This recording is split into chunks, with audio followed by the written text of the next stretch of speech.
This is the Skillard 510 rear diffuser, and we're going to go over some assembly instructions.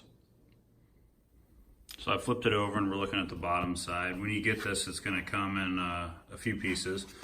So you've got the driver's side, center plate, passenger side. Those will be the three main pieces, and there'll be other hardware.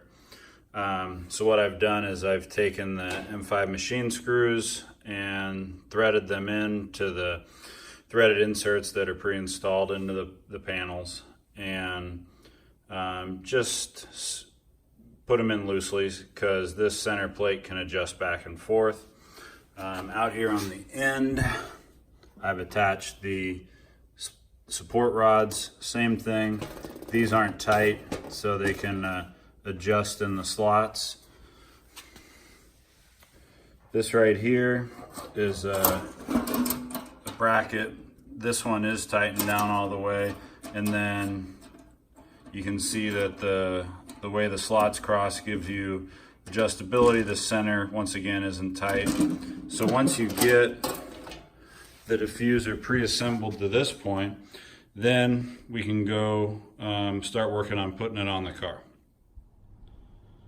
So now we've got the diffuser out behind the 510, and you're going to need a couple Allen wrenches and wrench, and you will need to drill a few holes.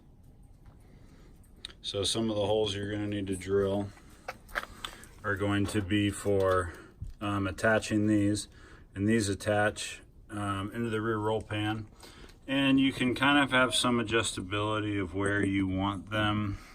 I put them on this. You can see one's right here, the other one's right there. I put them up underneath the bumper so it kind of hides them, but you can put them wherever the reach allows you. And then when you get, let's see if I can get the right angle on this. This car needs a little bit of body and paint, but this little lip underneath here, you are going to measure and mark the 1, 2, 3 spots on both sides, and you're going to be drilling holes into that lip. You can see the one right here, and so this flange is going to set inside on this lip, and then you're going to install the hardware through the hole you drilled on the back side into these threaded inserts. So you're going to have 3 on this side, you're going to have 3 coming up on that side, you're going to have these 2 support rods that are going to be attached to the roll pan, and then this bracket here, once you get it mounted up underneath, you're going to mark, drill through here into the trunk and mount it there. This bracket probably isn't necessary, but I like to have the extra stability on that front edge. So in the kit, it'll include a nut, so if you just want to put a nut on the inside, or if you want to install a riv nut, which is what I'll do on this car, it'll have that too, so you can install that and just thread it in, so that'll make it easier if you're taking it on and off for any reason. So now I just have it basically sitting in place. The support rods are loose still, but support in the middle, they'll be able to adjust up or down, and that'll adjust some of the angle the way this sits. These flanges on the sides, I don't have the screws in yet. They are just sitting on that inside lip, and then we would have already drilled the holes on the outside, so it's just a matter of making sure that they've lined up. If need be, you can take these panels and set them in place, mark them, take it off, then drill the holes. Whatever's going to be easiest for you. So next step is going to be for me to put the M5 machine screws along the outside to secure that.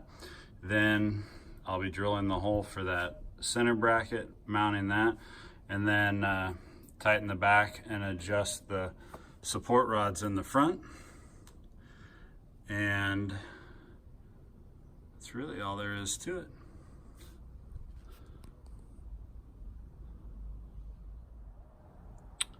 Okay, a couple more things to mention. Well, one, some of you that are paying attention will notice that this is no longer raw aluminum, it's powder coated black. Switched it up to give you a look at different finish.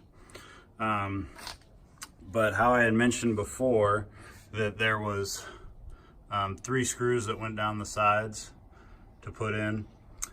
I put the one in the center just for extra stability if you want to. I just wanted to make a point that it's probably not necessary to put the one in the center. This is all tight other than the jam nuts on the support rods. And so I did that so I could show you, you know, by twisting these, it gives you adjustability up and down. And then once you get adjusted where you want, you're gonna wanna tighten those jam nuts to secure it.